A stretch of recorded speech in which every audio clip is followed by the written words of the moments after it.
All right, here we go. What is going on, everyone, and welcome back to the CHB Podcast. Today I'm joined with good old baby Burton, Will Burton. How you going, mate? Oh, not too bad, not too bad. Yeah, I was just saying before we jumped into this, we look like the two whitest kids I have ever seen. We're both rocking the 2010 Justin Bieber, Zac Efron haircut. Not qualified to talk about basketball No, whatsoever. no, mate, we look like we're at a High School Musical right now. It's actually a bit of a disaster. I'm not even going to cap. But geez, man, we got so much stuff to talk about. First of all, the obvious one, mate, the Golden State Warriors versus the Boston Celtics. Were you Oh, expecting that?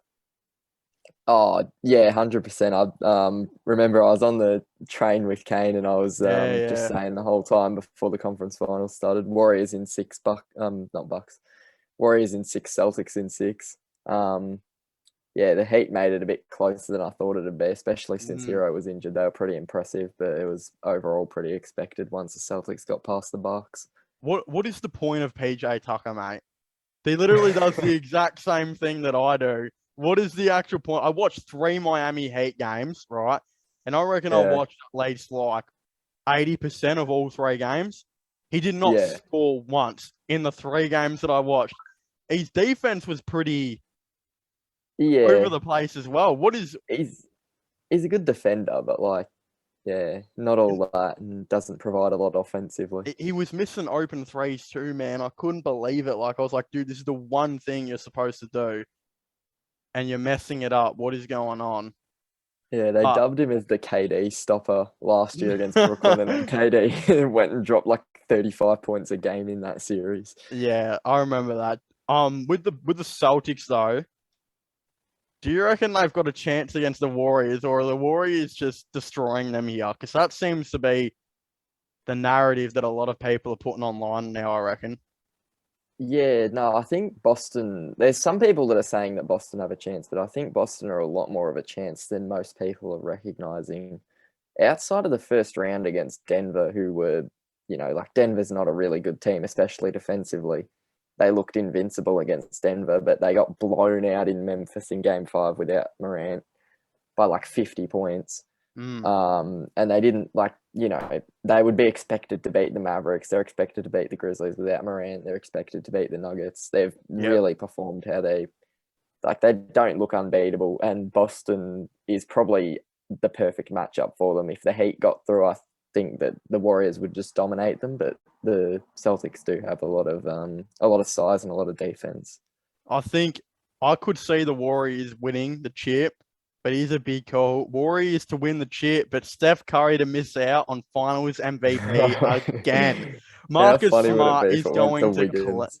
literally, bro. Every time, I swear, every time he plays on anyone somewhat good defensively in like the playoffs, he goes missing at times. Bro, there's literally a bloke that's playing for Melbourne United right now who's called the Curry Stopper. Matthew Dellavedova, man.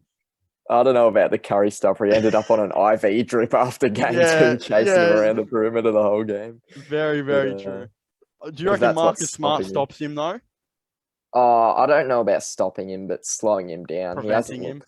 He hasn't looked insane like he was Mm, towards the end of last year. Had that yeah, slump mid-season. Obviously, he's gotten better since then, but he hasn't looked unbelievable. yeah. Him and I think, to be honest, the key for the Warriors is guys like Jordan Poole and Andrew Wiggins stepping Mm. up, especially Wiggins defending Jason Tatum. That's a very interesting matchup there. But I think Curry will sort of have his usual production.